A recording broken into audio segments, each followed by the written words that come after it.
Glória a Deus, a paz do Senhor Jesus, igreja. Amém. É uma alegria para mim, uma honra poder estar aqui nessa noite. Eu quero render graças a Deus por essa oportunidade. Eu tenho sentido a presença de Deus aqui nesse lugar e poder compartilhar de um culto de adoração a Deus com você é um privilégio para mim, viu? Uma alegria conhecer essa igreja que dentro de pouco tempo tem sido tão bem falada em todo o Brasil. Isso é uma honra muito grande. Ao pastor Alexandre, a sua esposa, a pastora Ana Cláudia, Deus abençoe a vida de vocês. Eu falei para a pastora Ana Cláudia, eu falei, Regina é minha amiga, minha companheira, parceira de oração, minha ajudante. Fica de pé rapidinho, Regina. Essa é a Regina, senta para não ficar vaidosa. Mais conhecida como Nutella. E alguém pensa, irmã, é porque é moreninha, é um doce? Eu digo, não, é porque é mole. Igual Nutella. Não, brincadeira, é porque também é morena e é um doce. E eu disse, Regina, o que tu tem de nega, a pastora Ana Cláudia tem de leitinho. Mas pensa, uma brancura, né? Parece até um leitinho. Deus abençoe, é um prazer conhecê-los, viu? Rever também aqui o pastor Odilon, a quem eu já tive o prazer, tenho o prazer de conhecer há algum tempo. É um prazer. Deus continue abençoando sua casa. A todos os pastores aqui que caminham na mesma visão do pastor Alexandre. A gente percebe isso no comportamento dos pastores em adoração na igreja.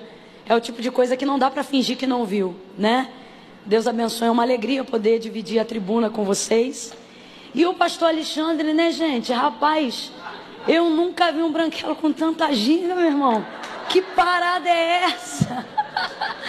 Não é não? Eu tava ali assim, ó. Assim, daqui a pouco eu fui soltando.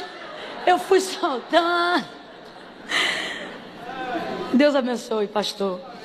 Abra comigo a sua Bíblia, sentado mesmo como você está. No livro de Esther, capítulo de número 6. Enquanto você vai terminando de localizar o texto sagrado, eu sei que você consegue ser multifuncional. E eu só gostaria de aproveitar essa oportunidade para dizer que eu trouxe alguns materiais de DVDs. São DVDs de mensagens e se você desejar adquirir, você pode estar fazendo isso ao término do culto. Eu acredito que em uma das saídas da igreja, nas duas ou uma só, alguém pode me ajudar? Os materiais ficam como? Naquela saída de lá, né? Então tá bom. Os obreiros podem fechar todas aquelas portas, vai todo mundo sair por lá hoje. Ninguém sai por ali, nem por ali. Mas enfim, os materiais estão ali e se você desejar adquirir, vai ser uma bênção para a nossa vida. E eu espero que você faça isso só se de fato, de verdade, você acreditar que vai estar levando para casa algo que possa acrescentar na sua vida espiritual, na sua alma. Às vezes eu sei que você é tão generoso, é tão generosa, que talvez você pense, eu vou levar para abençoar o pregador. Mas a sua maneira de me abençoar não pode gerar um prejuízo para você, porque isso não é bênção. E às vezes tem gente que é tão generoso, que diz, eu vou levar. Mas aí deixa dentro do plástico, coloca dentro da estante, exatamente como comprou. E isso não é bênção, porque a bênção não acrescenta dor nem prejuízo. Só é válido você levar se você ou for dar para alguém, ou se você for tirar do lacre e introduzir num audiovisual para poder observar o que Deus está falando com você. Entendeu? Eu tenho aqui 3 que eu vou falar rapidinho deles.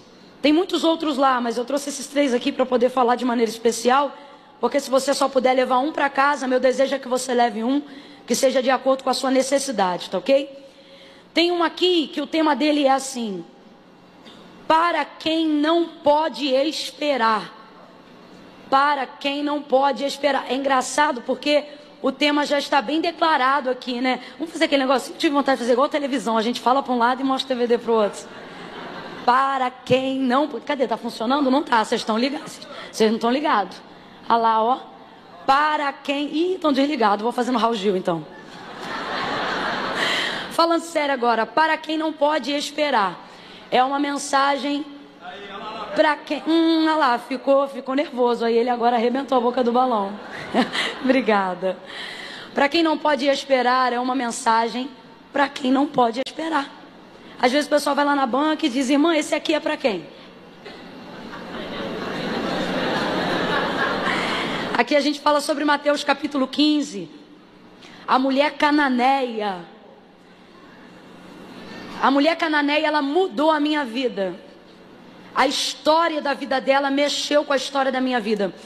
Quando eu observei a história da mulher cananeia, o Senhor, Ele falou comigo: minha filha, perceba uma coisa na história dessa mulher. Quando eu entro no caminho de alguém, eu faço na vida dessa pessoa o que eu quiser fazer. Porque o profeta Isaías, ele deixa isso muito claro, falando sobre o Senhor na primeira pessoa. Ainda antes que houvesse dia, Ele já existia. E não há quem possa fazer escapar das suas mãos. Operando o Senhor, quem impedirá? Ele acrescenta mais e ele diz: se o Senhor determinou, quem, pois, o invalidará? Então o Senhor falou comigo: veja, quando eu decido fazer alguma coisa na vida de alguém, eu faço na vida dessa pessoa o que eu quiser fazer. Ele olhou para Zaqueu, numa rua onde tinham aproximadamente 40 casas sacerdotais, e ele escolheu o cobrador de impostos. Ele disse: Zaqueu, desce depressa, porque hoje me convém é eu quero, a decisão é minha. Entrar na tua casa. E entrou ou não entrou? E fez segundo a sua vontade na casa e na vida de Zaqueu. Por quê? Porque quando Deus quer fazer alguma coisa na vida de alguém, Ele faz. E aí ele disse para mim: minha filha, quando eu entro no caminho de alguém, eu faço na vida dessa pessoa o que eu quiser fazer. E o que isso tem a ver com a vida da mulher cananeia? O avesso. Porque não foi ele que entrou no caminho dela, foi ela que entrou no caminho dele. Então ele me disse isso, eu levo para a minha vida. Quando eu entro no caminho de alguém, eu faço na vida dessa pessoa o que eu quiser fazer. Mas quando esse alguém entra no meu caminho, eu faço por essa pessoa até o que eu não tinha que fazer. Foi mais ou menos o que aconteceu com a cananeia, porque ele não tinha obrigação nenhuma de libertar uma mulher de sangue cananeu. Ele veio primeiro para os seus. Ela receberia depois da crucificação. Assim como o sangue vertido por eles também foi vertido a nós, e por isso fomos chamados filhos por adoção, assim também chegaria para ela. Porém, ela tinha uma filha miseravelmente endemoniada em casa, então ela não podia esperar. É como se ele dissesse assim: aguarda, a sua hora vai chegar. Não, mas o senhor não está entendendo, eu não posso esperar. Fica aí na sua, que em breve a luz que brilha para os judeus vai resplandecer para os gentios. Não, o senhor não está entendendo, eu tenho uma filha endemoniada agora. Só estou parafraseando para você entender. Então isso aqui é para quem não pode esperar. Aqui a gente ensina, à luz da palavra de Deus, como se interpela Jesus. Porque se interpelar do jeito errado, ele também passa por cima igual um rolo compressor. Para quem não pode esperar. Tem um outro aqui: virtuosas de A a Z. Só os casados digam glória a Deus. Só os que querem casar digam aleluia. É para ambos, tá bom? Para os casados, a gente aqui dá uma receita de como ter uma vida feliz, baseada nas escrituras sagradas, nas palavras da mãe de Lemuel, no livro de Provérbios, capítulo de número 31. E aqui a gente também libera uma palavra para aquelas que desejam casar-se. Não é para quem quer ter carro para andar, é para quem deseja casar. Não é para quem quer beijar na boca, é para quem deseja casar. Mãe Camila, mas isso tudo não são privilégios do casamento? São para quem deseja casar. Para quem não deseja, o casamento vira um fardo. Então é para quem deseja casar, tá? Aqui a gente fala principalmente aos casados, mas libera uma palavra de revelação aos solteiros. Tem gente que diz: irmã Camila, eu estou esperando e nada acontece. Amada, o texto diz: mulher virtuosa. Quem aqui achou um rubi na calçada vindo para a igreja hoje? E um diamante na esquina, você viu? Alguém pegou uma esmeralda no meio do caminho? Dá uma olhada na beira do caminho, vê se tem um diamante. Alguma? Não tem. Joia rara é escondida. Irmã Camila, não entendi. O Senhor disse: eu não estou demorando, eu estou preparando um bom cavador para você, minha filha. Tá bom? E ergue-te. Uma mensagem muito forte que o Senhor ministrou ao nosso coração sobre a justiça de Deus. Não é a vingança de Deus, é a justiça de Deus. A justiça de Deus ele é Jeová Tsidkenu Yahvé. É interessante porque quando você vai estudar a palavra Tsidkenu, ela não é justiça apenas como nós falamos no vocábulo português, mas ela sugere equilíbrio, o que significa que Jeová é nossa justiça. Não é apenas justiça para deixar um bem e outro mal, porque isso é trapo de imundície. A nossa justiça é assim. Na nossa justiça, para alguém vencer, alguém tem que perder. Na nossa justiça, para alguém ganhar, alguém tem que falir. Na nossa justiça, para a justiça ser feita, alguém tem que ficar preso, né? Isso não é justiça de Deus. A justiça de Deus é equilibrada. O nosso Deus é um Deus de balanças fiéis. Esse é o termo Tsidkenu. Balança fiel. Irmã Camila, mas você está dizendo que Deus não mata? Está dizendo que, claro que não, Deus faz tudo isso, mas isso não é justiça, é execução do juízo, é outra coisa. Então aqui a gente ensina através da vida de Agar, Sara e Abraão, que o Deus de justiça vai trazer equilíbrio.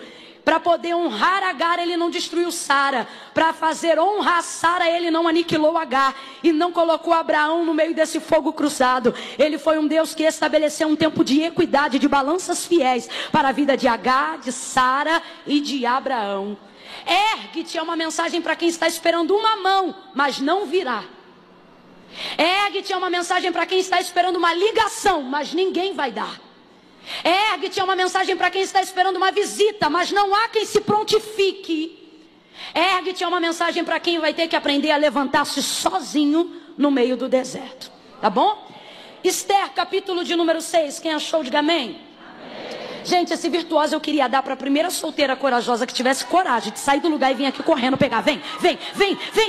Ai, meu Deus. Pai santo. Vai lá onde está o material e pega outro. Pronto. Que a coragem dela foi grande. Varão, separa um virtuoso aí que essa moça de conjunto de moletom é dela. Isso. Esther, capítulo de número 6. Quem achou pode dar um amém? Amém.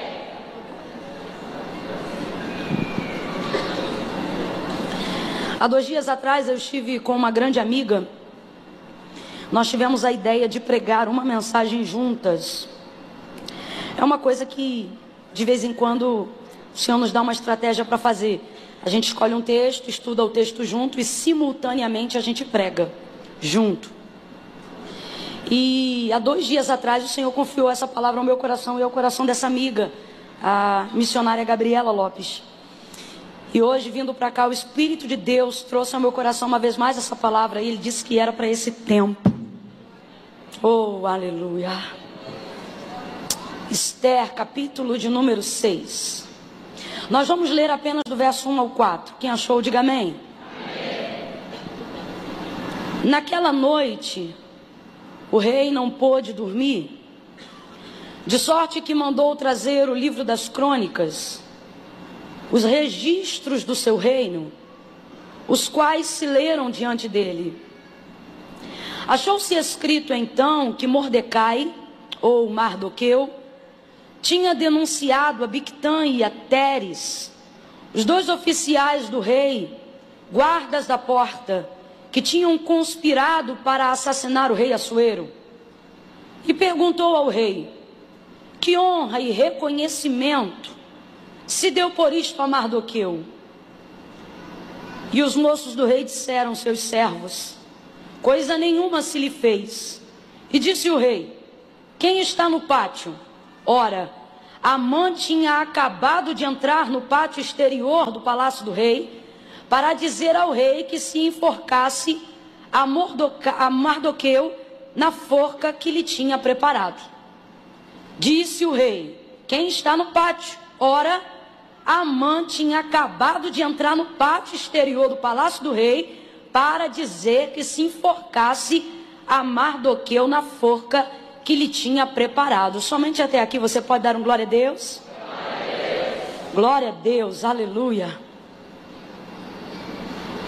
Esse judeu Mardoqueu, ele está de pano de saco, com cinza sobre a cabeça e posicionado já há algum tempo na porta do palácio real. Ele adotou esse comportamento porque houve um edito real para que viesse aniquilar o seu povo. À porta do palácio, ele buscava ter acesso com a sua sobrinha, que era a rainha Esther, a quem ele tinha um relacionamento,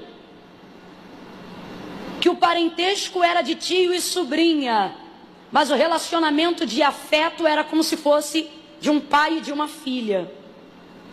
E agora ele está juntando todos os seus esforços, seus sacrifícios pessoais, espirituais, colocando, trazendo em evidência, em toda a sua maneira de viver, uma estratégia do céu, uma resposta do céu, ao ponto que em dado momento, quando ele fica sabendo do edito e ele coloca isso diante de Esther, Hadassa, sua sobrinha, ele percebe que ela fica temerosa, porque só poderia se apresentar diante do rei quem ele fosse convidado. Esther já não era convidada há um tempo diante da presença do rei.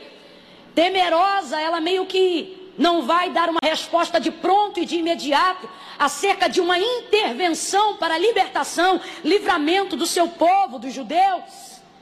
E ele vai deixar muito claro para ela: olha, será que não aprouve o Senhor te colocar aí dentro, para que você fosse um instrumento para que esse livramento acontecesse? Agora, todavia, Esther, fica ciente que se não vier de ti, de outra parte virá.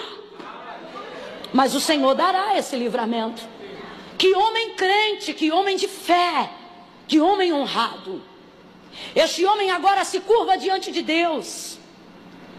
E não se curva diante deste homem que você observou no texto, considerado um homem mau. Eu me lembro que no momento do banquete em que Amã seria definitivamente desmascarado, o rei pergunta quem Esther convida e ele diz: olha, chame aquele mau Amã.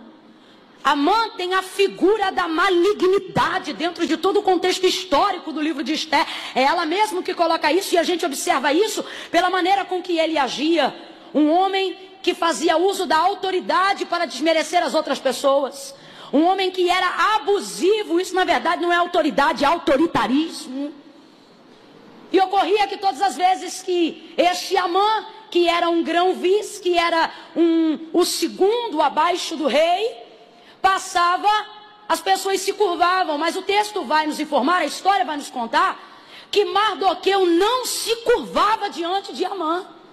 E isso foi lhe aborrecendo, foi lhe aborrecendo, a ponto de que Amã contratou toda uma engenharia, fez um projeto, colocou dentro desse projeto toda uma trama, arquitetou, literalmente arquitetou, tamanho, metro, tudo, planejou, a fim de enforcar este judeu, Mardoqueu, nesta forca. Enquanto tudo isto está acontecendo, enquanto faltam poucos dias para que uma perseguição se dê aos judeus, eles sejam mortos sem direito de defesa e tenham todos os seus bens despojados para os seus inimigos, enquanto Mardoqueu está vestindo pano de saco, trazendo cinzas sobre a cabeça, e Esther está entrando no período de jejum, a fim de também ser usada como uma ferramenta de livramento para o povo de Deus, para o seu povo, Amã está traçando todos esses projetos, e uma vez concluída a arquitetura de morte que ele tramou contra Mardoqueu, o texto diz que naquela noite, que antecipava a noite que Amã já havia determinado no seu coração entrar no palácio para poder comunicar ao rei o consentimento da morte do judeu Mardoqueu, o texto vai dizer que o rei perde o sono.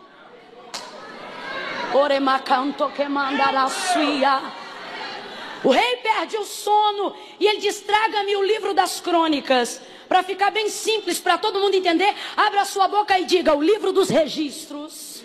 Diga: registro. Traga-me o livro das crônicas, o livro do registro. Vem os seus servos, colocam o livro das crônicas, o registro. O que é o registro? O registro é quando você deixa anotado um feito tão grande que não pôde passar desapercebido. Um feito tão importante que desencadeou alguma coisa.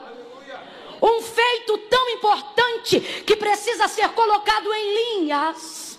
Quando você pensa algo e guarda para você, o pensamento é seu.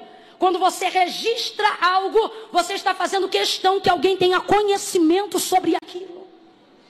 Ele agora vai começar a meditar e vai observar os registros. E de repente, olha que coisa interessante, não apenas nessa causa agora com o seu povo, mas muito antes, numa causa que não envolvia o povo, Mardoqueu já tinha a nobreza de promover livramento para um rei que não era da sua etnia.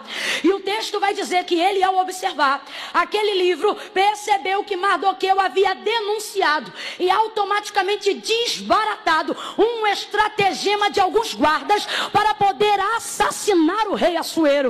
Ele vai dizer aqui e deixar muito claro, ele denunciou a Bigtã e a Teres. Só que é maravilhoso, é um homem de coragem. Quem denuncia tem que dar a cara para bater. É tremendo, é por isso que o rei deseja agradar-se da honra de Mardoqueu. Porque Mardoqueu, ao denunciar alguém, não é o tipo da pessoa que pede para gabinete para dizer, eu ouvi dizer. Ele não é do tipo da pessoa que pede para conversar para dizer, olha, eu estou sabendo. Não, ele é o tipo da pessoa que diz, tem nome, tem endereço, eu ouvi, e pode botar o meu nome para dizer que sou eu que estou falando. Ele denuncia a Bigtã e a Teres e livra o rei de uma conspiração para assassinato. Eu não sei se você está entendendo, mas é uma pessoa, é um livramento que produz a uma pessoa, que beneficia toda uma nação. Foi isso que Mardoqueu fez. Isso foi registrado. Um registro de um feito realizado em oculto. E por isso não gerou recompensa imediata. Mas foi registrado. Ainda não foi recompensado, mas está. Ainda não foi publicado, mas está. Ainda não saiu no jornal, mas está. Teu pastor ainda não sabe, mas está. Teus filhos não viram, mas está. O Senhor te trouxe hoje aqui para te dizer, a honra que você faz em secreto gera recompensa em público. Aquilo que Mardoqueu fez vai gerar um registro real. Quando você abre a sua Bíblia no livro do profeta Malaquias, capítulo 3, verso de número 16, você vai ver Israel vivendo um tempo de apostasia espiritual. Eles estavam tão distantes daquilo que agradava a Deus, no que tange a entrega de ofertas e sacrifícios principalmente, que o povo via que a sentença não vinha de Deus. Então o povo começou a dizer entre si, olha, pode ser soberbo mesmo, porque não há paga para esse pecado. Quer saber? Pode viver desregrado como nós estamos vivendo, porque não há quem sentencie o que nós estamos fazendo.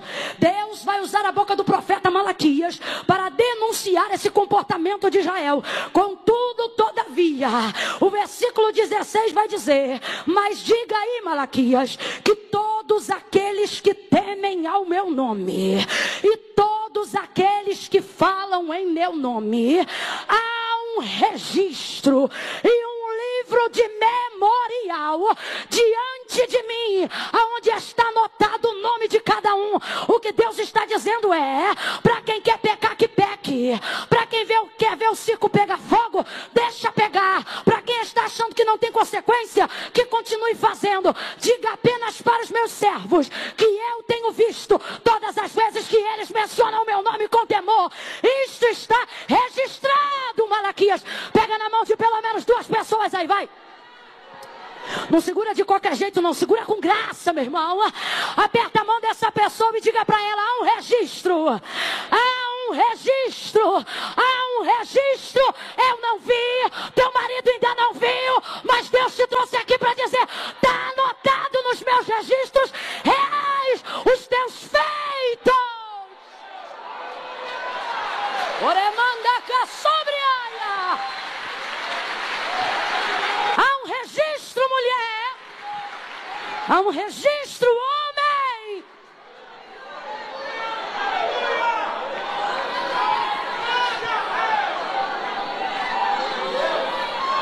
Davi, em dias de lamento, vai cantar salmos que começam tristes, mas que terminam alegres. Porque enquanto ele ora e ele canta, ele vai se lembrando das coisas que Deus já o permitiu fazer. É mais ou menos como quando a gente começa a orar. Começa uma oração às vezes de lamento, mas parece que o Espírito vai trazendo a lembrança, né? aquilo que nos dá esperança, e a gente começa a lembrar e daqui a pouco cresce na oração, porque lembra que é um registro daquilo que aconteceu. No Salmo 56, lá pelo versículo 8, Davi está numa dessas canções e ele vai dizer... ele começa chorando e ele diz: mas porventura ele não tem as minhas lágrimas que caíram num odre registradas no seu livro? Como é que tem lágrimas no odre registradas no livro? É porque para mim e para você é água salgada, para Deus cada uma é uma frase. Eu não sei para quem, mas Deus nos trouxe nessa noite hoje aqui para dizer: talvez nem você lembra, mas eu não tenho amnésia, diz o Senhor. Talvez você falha na recompensa de quem fez alguma coisa por você. Você evita até de fazer agradecimentos porque não lembra o nome de todo mundo, mas eu não sou assim. Eu sei quantos fios de cabelo você tem na sua cabeça. Eu sei as causas que tem te levado a chorar. E eu vejo aquilo que tu tem feito em oculto. Todo feito em oculto trará de Deus uma recompensa pública. Não sou eu que digo, é o autor do registro que afirma. Mateus capítulo de número 6. Não façam como os fariseus. Ele vai dizer: guardai-vos de dar esmola diante de todos. Ele acrescenta: quando a tua direita fizer alguma coisa, não deixe que a esquerda suspeite o que a direita fez. Ele diz: quando tu fores orar, não vá às praças públicas, como fazem os fariseus. Quando tu orar, ora em secreto. E o teu pai que te vê em secreto, te recompensará em secreto. E o teu pai que te vê em secreto, te recompensará publicamente. A recompensa pública é para quem pensa na recompensa pública? Não. A recompensa pública é para quem fez no secreto sem a preocupação de ser recompensado. Esses dias eu estava meditando um pouco sobre caridade e solidariedade. E ao observar o judeu Mardoqueu, o Senhor falou comigo: ele não é apenas solidário, ele é caridoso. E aí quando você para um pouquinho para estudar sobre a diferença entre solidariedade e caridade, eu vou tentar descrever como se fossem duas pessoas. É mais ou menos assim. Se eu pudesse descrever como se fossem pessoas e alguém me perguntasse: me diga aí, irmã Camila, como é a solidariedade? Eu diria: a solidariedade é linda. É ou não é, irmãos? Sem ironia nenhuma, é ou não é? É. A solidariedade é linda, é amada, é popular, é carismática. E se alguém me perguntasse: e a caridade como é? Eu diria: ninguém sabe, porque ela não fala e nunca tira foto. Você consegue perceber a diferença de uma coisa e outra? Irmã Camila, você está dizendo que eu não devo ser solidário? Não, eu estou dizendo que o ser humano é solidário, mas o cristão é caridoso. Mardoqueu consegue entender essa diferença. E é por causa desses feitos que agora o céu se move em prol de lhe trazer uma recompensa pública. Eu não sei o coração de qual cristão a palavra de Deus veio acertar hoje, mas ele está indo ao encontro daqueles que desejam, para dizer: olha, eu vou te ensinar a ter prazer no secreto, eu vou te ensinar a ser honrado quando ninguém está vendo, eu vou forjar o teu caráter dentro de um quarto de porta fechada, eu vou te tirar uns dias da rede social para te ensinar a observar segredos que não podem ser publicados a lugar nenhum. E em tempo oportuno, você vai ver que o teu pai que registra em secreto te recompensará publicamente. Oh, aleluia. Enquanto o rei vê aquilo e pensa: e agora? Foi feita alguma coisa por esse homem? Não. A mente dele começa a trabalhar: e o que é que eu vou fazer por esse homem? Porque quem serve com honra, recebe honra, irmãos. Jesus vai dizer a quem honra, ele diz a quem honra elogio, a quem honra dinheiro, a quem honra cargo. Não, a quem honra, honra. A única moeda que paga honra é honra. E ele agora vai procurar uma maneira de honrar esse homem que lhe honrou. E ele começa a pensar: o que eu vou fazer para honrar esse homem? O que eu vou fazer para honrar esse homem? Enquanto ele está pensando em si, ele já estabeleceu um decreto. Qual decreto? Eu vou honrar ele. Eu ainda não sei o que eu vou fazer, mas que eu vou honrar ele, eu vou. Dentro dele ele já estabeleceu um decreto. Ocorre que ele quer uma ajuda para saber de que forma ele pode estabelecer o decreto do seu coração. E aí ele pergunta: tem alguém aí fora? E os guardas respondem: Amã acabou de chegar. A gente leu aqui que Amã tinha acabado de chegar, por quê? Porque ele queria falar do projeto da forca que preparou para Mardoqueu. Quem lembra disso, diga glória a Deus.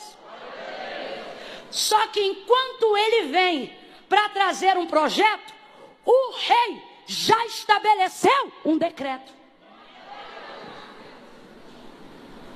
Enquanto ele vem com um projeto, o rei já determinou em seu coração fazer algo para honrar a Mardoqueu. Às vezes a gente se preocupa com os projetos do nosso adversário em nossa direção. E a gente pensa: rapaz, eu sei que estão projetando, eu sei que estão falando, eu sei que estão arquitetando. Só que pare para analisar: o que o inimigo tem? Um projeto. O que Mardoqueu tem? Um feito. Um projeto nunca será maior do que o feito. O nome de Mardoqueu não está nos registros reais porque ele tinha projetos. O nome de Mardoqueu está nos registros reais porque ele tinha projetos não entram nos registros. O que entram nos registros são realizações. Quando você vai contratar alguém, quando você deseja ter alguém do seu lado, você escolhe alguém que tem projetos ou alguém que tem realizações. Que obreiro é bom, pastor? O obreiro que diz: pensei nisso, pensei nisso, pensei nisso, pensei aquilo. Ou o obreiro que diz: já fiz isso, já fiz isso, já fiz isso e já fiz aquilo. O que o inimigo tem é um projeto. O que Mardoqueu tem é o projeto não libera decreto, mas o feito estabelece o decreto. Amã vem entrando com um projeto, só que ele vai dar de frente com um decreto. Quando Ecabada sebre com Manaio, se eu fosse você eu já estava glorificando, porque eu não sei se você está entendendo, mas Deus te trouxe nessa noite de domingo para te dizer: não temas os projetos, eu estabeleci sobre a tua casa decretos que vêm antes dos projetos que o teu adversário projetou. Veja, o projeto é engenhoso. O projeto já está praticamente executado, mas ele será interpelado por um decreto. Amã e nem ninguém que execute um projeto está habilitado para realizar um decreto, a não ser o rei. Da boca de quem sai um decreto? Da boca da única pessoa que pode determinar o fim de alguma coisa. Decreto é pontuar.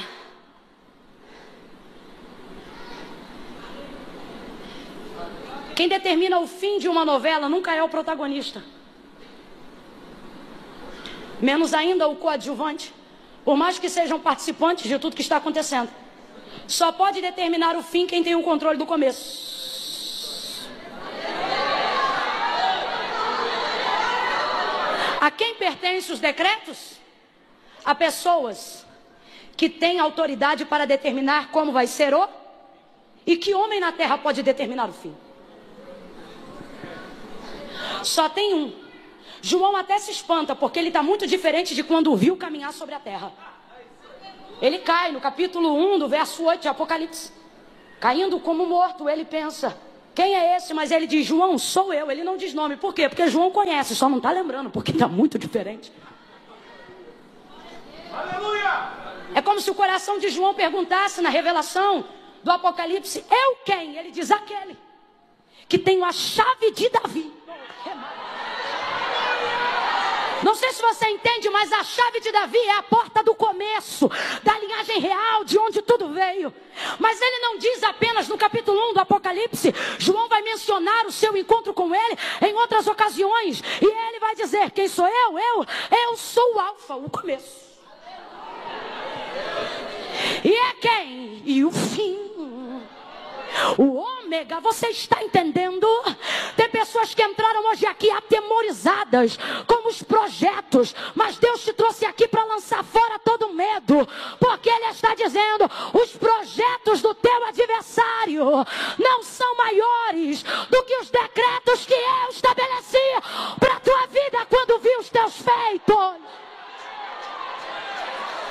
Se é para aplaudir, aplaude com vontade, na certeza de que há decretos de Deus estabelecidos para a tua vida desde o dia que Ele te criou. Oh, aleluia! Você não faz parte de um processo aleatório, garoto. Você não faz parte de um processo aleatório de nascimento, menina. Mas a minha mãe não me queria, a tua mãe não te queria, mas o pai já te sondava antes de você entrar no ventre do seu pai e da sua mãe. Todos os projetos que permeiam a sua vida não passam disso, de projetos. Ele vai chamar a Jeremias, vai deixar muito claro. Jeremias, aonde eu te mandar ir, você vai. O que eu te mandar dizer, você diz. Onde eu te mandar entrar, você entra. De onde eu te mandar retirar, tu retira. Ele diz, se eu te mandar edificar, tu edifica. Quando eu mandar derrubar, tu derruba. A profecia é muito forte. E ele diz, Senhor, eu sou uma criança. Ele diz, não digas eu sou uma criança. Porque antes que te formasse.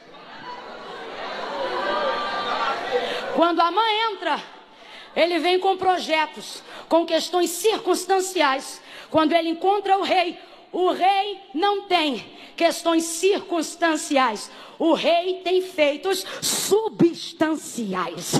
Então veja, os projetos dele perdem o efeito diante dos decretos do rei. Olha ele dizendo, Jeremias, antes que te formasse no ventre, eu te conheci.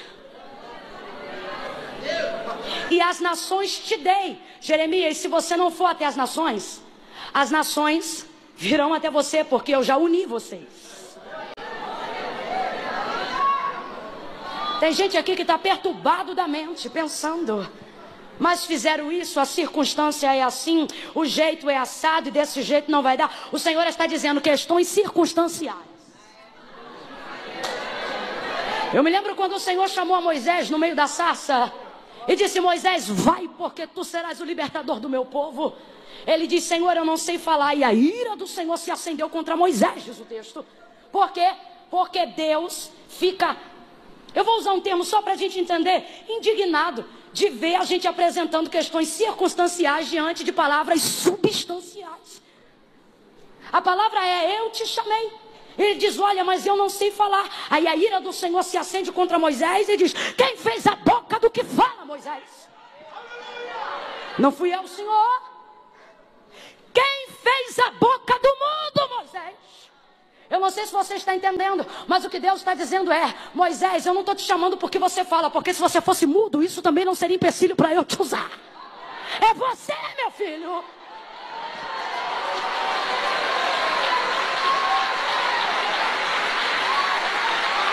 Eu já decretei, eu já estabeleci, ainda antes que houvesse dia, ele já existia.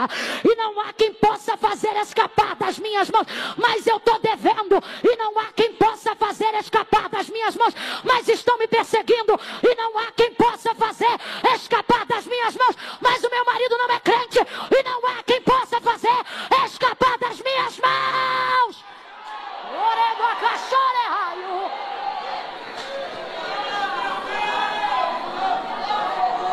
Você se sente ameaçado porque o inimigo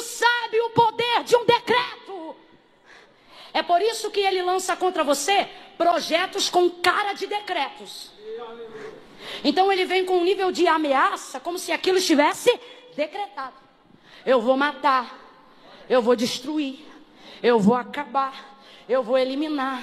É assim que ele age, ele já age assim há muito tempo. Quando você observa o livro de 2 Reis, capítulo de número 20, se eu não me engano, 1 Reis 20, você vai observar um homem chamado Ben-Hadad, que se levanta contra o rei de Israel, Acabe, naquela ocasião, e ele manda um mensageiro liberar para Acabe um decreto. Fala para ele que amanhã, antes do meio-dia, tudo que é dele é meu, e todo o povo desta terra se tornará escravo do meu reino. Acabe, ao ouvir aquilo, frouxo como era, manda mensagem de paz. Quando o inimigo manda mensagem de guerra, não devolva a mensagem de paz. Tem gente que prefere ficar quietinho para evitar o estardalhaço. Você pode levantar bandeira branca para qualquer ser humano nessa terra, mas quando o inferno levantar, com ele não tem paz, é guerra. E ele diz, Acabe então vai ficar com medo. Ele diz, ô meu irmão, vai chamar o inimigo de irmão. Ô meu irmão, não faz isso não, minha casa é tua, meus filhos são teus. Fica comigo, fica à vontade, vamos jantar, vamos almoçar. Quando você tenta estabelecer paz num reino espiritual que deseja te armar guerra, ele não retroage nem se aliança, ele expande o território. Antes era só a parte de Israel. Aí agora ele manda um segundo recado e ele diz assim, agora porque tu disseste que é meu irmão, fica ciente que amanhã, antes do meio-dia, o pó de Samaria não será o suficiente para conter embaixo dos meus pés. Ele estava numa parte e entrou agora na outra. Acabe fica cheio de medo, o profeta se levanta.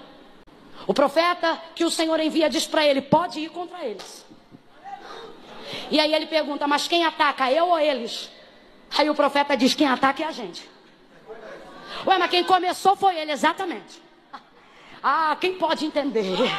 Quem pode entender? Às vezes alguém não entende a estratégia de ataque da igreja. Às vezes alguém não entende a estratégia de ataque da oração nas regiões celestiais. E diz, mas por que você ora assim? Mas por que você fala assim? Eu falo assim porque aqui você está vendo eu atacando. Mas não sabe que quem começou foi ele. Quem ameaçou foi ele. Ele se levanta contra o exército. E o texto diz que o Senhor entrega os assírios na mão de Israel. Os assírios saem em fuga, são eliminados. Cabo de um ano, passa a revista. Levanta-se o exército de novo para contra-atacar Israel. E eles diziam, dessa vez nós venceremos. O texto diz que os assírios enchiam a terra, enquanto Israel se locomovia como 2 montes de cabras. Agora nós vamos vencer. Olha a palavra dos assírios. Da última vez que eles nos venceram no monte, porque o Deus deles é Deus de monte. Mas agora nós vamos encurralá-los no vale. Quando você está do lado de quem estabelece o decreto, o lugar não importa. Eles dizem, vamos guerrear no monte. Vamos guerrear no vale, porque o Deus deles é de monte. Eu lembrei, o Deus deles é de monte. Elias orava no monte, respondia fogo do monte. Lembrei, o Deus deles é de monte. Encurrala eles no vale, porque lá a gente acaba com eles. Encurralaram no vale os 2 montes de cabra. Acabaram com o exército dos assírios que enchiam a terra. Eles fugiram que nem criancinha correndo para o colo da mãe depois do tombo. 2 montes de cabra. Por quê? Porque não importa a quantidade quando eu estou do lado de quem estabelece o decreto. Não importa o lugar quando eu estou do lado de quem determina o fim. Você está entendendo o decreto como quem determina o fim? É isso que Deus está dizendo para você hoje aqui. Porque tu teme os meios, se eu sou o dono do fim. Eu sou o dono do fim. E os assírios vão correndo dizendo, corre! Por quê? Porque o Deus de monte também é Deus de vale. O Deus de cima também é Deus de baixo. Saíram correndo. Agora eu não te contei um versículo interessante nesse contexto, sabe qual? Antes de meio-dia, quando se deu a guerra, os 32 reis que andavam com Ben-Hadad já estavam bebendo entre as tendas. Por quê? Eles tinham certeza que não tinha como 2 montes de cabra vencer uma multidão que enche a terra. São 32 reis, contando 33 com Ben-Hadad contra um Acabe. Mas é que não é Acabe. Sabe por que eles estão bebendo? É comportamento que só se fazia depois da guerra. Mas eles têm tanta certeza de que não tem como perder, que eles já bebem antes. Olha para o teu irmão, fala para ele: o inimigo está bebendo antes. Enquanto ele encharca a cara de vinho, aonde há contenda, a gente vai se enchendo do Espírito. Botou para correr, meu irmão. Com Senaqueribe foi a mesma coisa. Senaqueribe tem um histórico. Ele chega com a afronta e ele diz assim: o que vai ser feito de vocês é o mesmo que eu fiz. Diga, aonde estão os deuses de Ramate? Aonde estão os deuses de Arpade? Aonde estão os deuses de Sefarvaim? Aonde estão os deuses de Rena, os deuses de Iva? Ele traz um currículo, rapaz, um histórico de quem ele já destruiu. Só que dessa vez ele está em Jerusalém. Ele quer entrar em Jerusalém. Aqui não tem Deus de Ramate. Aqui não tem Deus de Rena. Aqui não tem Deus de Iva. Aqui não tem deuses estranhos como em Samaria. Aqui só tem um. Oremacana Séria.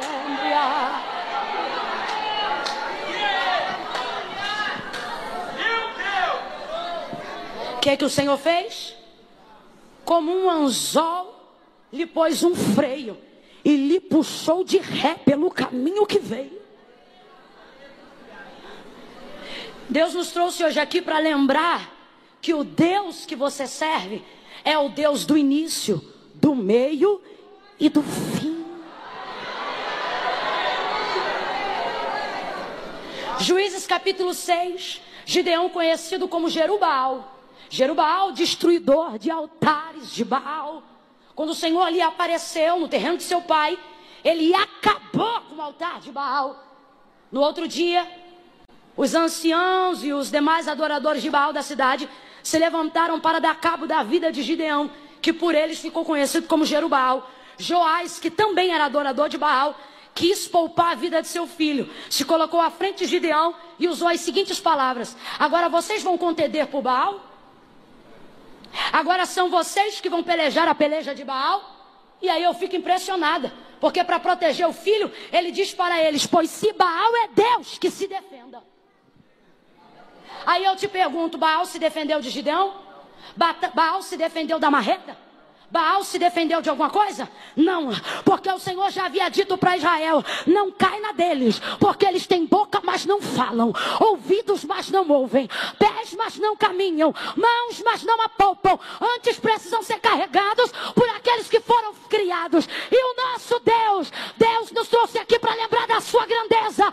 E Ele está dizendo em contrapartida a isto: Ele tem olhos como chama de fogo, Ele tem os seus pés como latão reluzente, e na sua coxa direita está escrito: Rei dos reis, Senhor dos senhores. Levante a sua mão para adorar ao Deus que fala, ao Deus que defende, ao Deus que julga, ao Deus que protege você.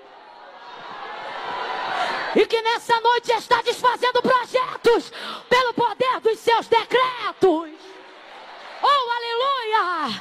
Oh, aleluia! Aleluia! Aleluia! Oh, aleluia! Adore esse Deus!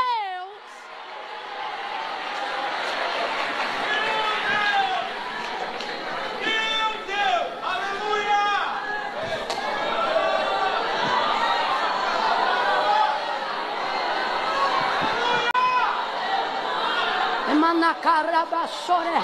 Cadê o menino daqui que estava tocando teclado? Rebara sebre com marachuia. Camanda sebre. Camanda soreha. Rebada soreha barasuia.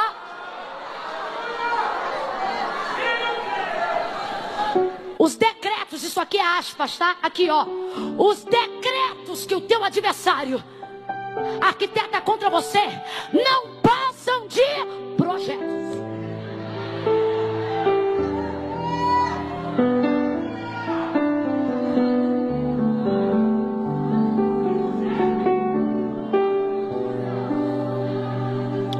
Um pouquinho só mais baixinho. E não quero nada lento com estilo de casamento, não. Faz um bom aí. Por aí, é mais ou menos. Mas tem que ser baixinho, que ainda não tá acabando. Calma aí.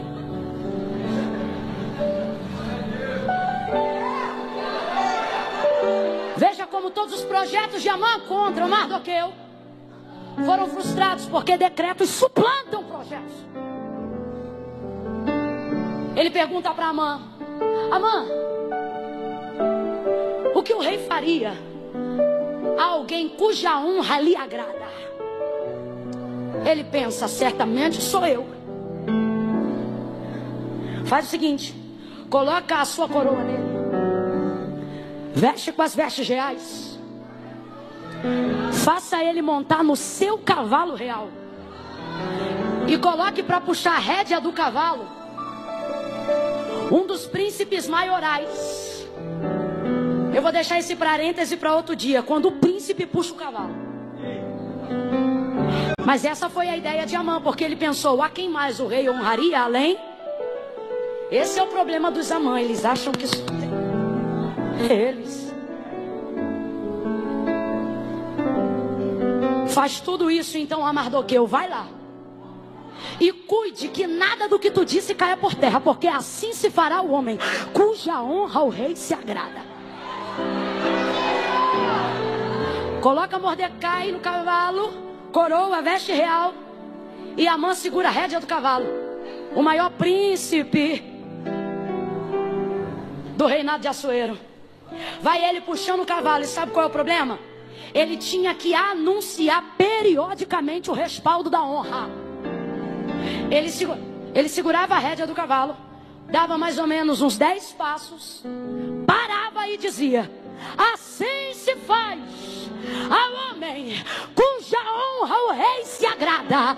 Dava mais uns 8 passos e dizia: assim se faz ao homem cuja honra o rei se agrada. Dava mais alguns passos, e sabe o que ele tinha que fazer? Eu não sei se isso começou às 4 da tarde, mas se começou, não terminou antes das 6. Porque ele teve que andar por toda aquela província anunciando isso. Assim se faz ao homem cuja honra o rei se agrada. Assim se faz ao homem cuja honra o rei se agrada. Assim se faz ao homem cuja honra o rei se agrada. Assim se faz ao homem cuja honra o rei se agrada. Assim se faz ao homem cuja honra o rei se agrada. Irmã, que coisa linda! Eu quero essa coroa, também quero veste, eu quero cavalo e o anúncio do príncipe. O Senhor está dizendo: a coroa é boa, a veste é linda, o cavalo é imponente, mas tudo isso é nada sem o anúncio. Por quê? Porque o anúncio respalda a indumentária. É assim que fala indumentária? Indumentária. Sabe por quê? O anúncio traz todo o respaldo daquilo que está sendo feito. Às vezes a gente dá valor demais à veste. Só que deixa eu lhe dizer uma coisa: toda a indumentária, toda a veste sem o anúncio não é honra, é fantasia. Você sabia que bobos da corte também usavam tecidos reais? Porque eles precisavam contracenar algumas cenas da família real. Conta a história com H mesmo, tá? História arquivada, registrada. Que bobos da corte também têm acesso a tecidos reais para construir as suas fantasias.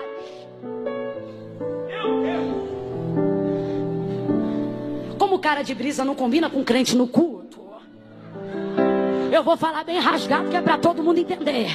Tem muita gente achando que está na realeza porque está com as vestes, mas sem o respaldo do rei. É bobo da corte, é fantasia. Para ter honra tem que ser respaldado pelo rei. Nenhuma autoridade na terra ocupa nenhum lugar de honra se antes de ocupar, primeiro não ser anunciada. Quem chega primeiro, a coroa ou o anúncio? Quem chega primeiro, o cavalo ou o anúncio de Amã? O anúncio do rei? O anúncio. Porque ele respalda a coroa, ele respalda a veste, ele respalda o cavalo, ele respalda a honra. Honra tem que ter respaldo.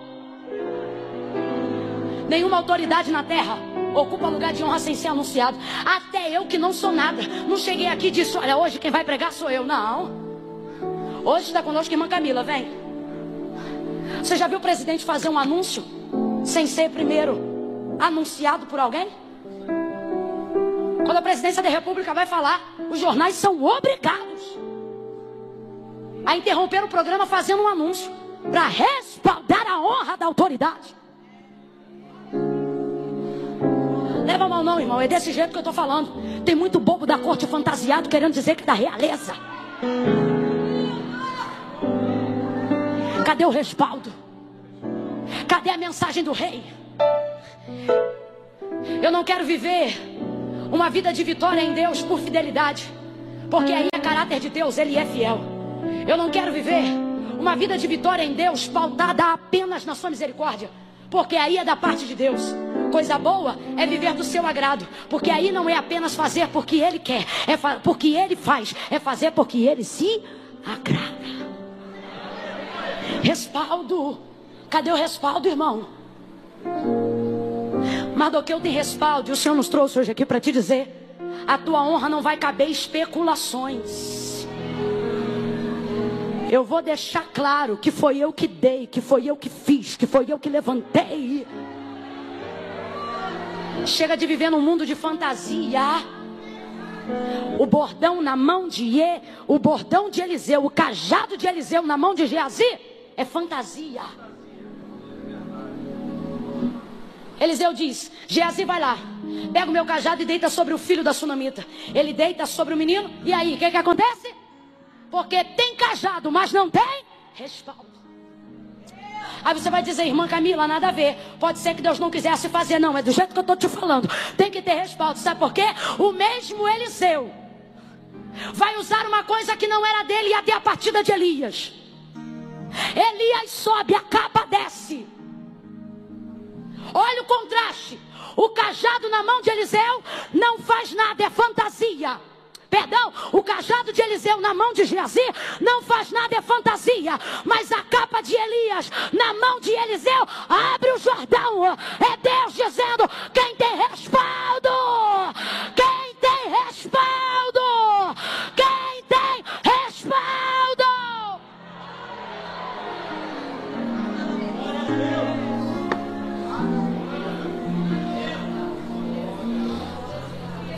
Você vai ver um Mardoqueu que não se preocupa em saber se a mãe está projetando alguma coisa contra ele ou não. Nem vou entrar nisso.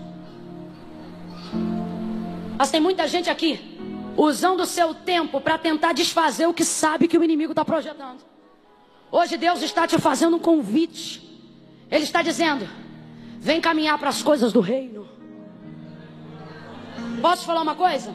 Se porventura dessa vida Mardoqueu se preocupasse com os projetos de Amã, eles lhe seriam distrações para que as questões do reino não fossem resolvidas. Agora eu te pergunto: o que são maiores? Projetos pessoais ou projetos de nação? Nação. Quando há um tempo atrás nós estivemos na campanha de reeleição à presidência da República, eu fiz uma postagem da seguinte maneira: o que me preocupa são 53 milhões de brasileiros preocupados com a sua casa. Porque eu estava mencionando um plano do governo que atraía uma quantidade grande de votos para um presidente em questão que já havia provado que não estava tendo qualificação para dar continuidade. E aí eu disse o seguinte: o que me preocupa são os 53 milhões preocupados com as suas casas, esquecendo que as suas casas moram no Brasil. Irmã Camila, o que isso significa? Eu quero dizer que a causa coletiva te inclui, queridão. Se Mardoqueu, abre a mente, que eu estou contando com a tua inteligência.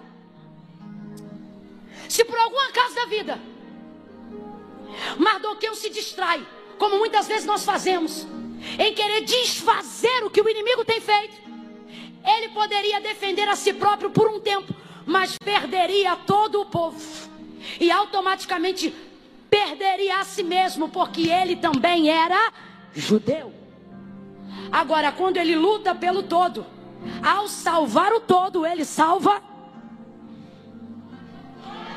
É gente envolvida com muita picuinha pessoal. São pessoas que não estão entendendo que os projetos de Satanás contra a sua vida são distrações para te tirar do foco em que a causa do reino é maior. Olhe para pelo menos duas pessoas e fala bem alto para ela ouvir. Diga para ela: a causa do reino é maior. Não, você ficou sem graça. Olha para ela e diga: a causa do reino é maior. Deus te deu a alegria de te colocar numa causa que é maior do que você. Para fazer parte do reino, você precisa entender que o reino é maior que seu ego. Você sabe por que tem gente que se sente muito ofendida? Porque o ego é muito grande. Ele acha que tudo é sobre ele. Quanto maior a ferida, maior o orgulho. Porque você sempre pensa: você viu, foi para me atingir aquilo ali. Eu vou dar-lhe uma resposta agora aqui no Face, porque eu sei que aquilo ali foi para mim. Printou a tela do WhatsApp, manda para mim que eu estou fazendo um dossiê para acabar com ela. Sai dessas coisas que tem o teu tamanho. Que tamanho, irmã Camila? Pequenas, mas o Pai te concedeu um projeto maior do que você. E se Ele está te confiando isso, é porque Ele acredita na grandeza do seu espírito. Porque a sua alma é individualista, mas o seu espírito é agregador. Porque em ti há espírito de vida, espírito de excelência, espírito de rei.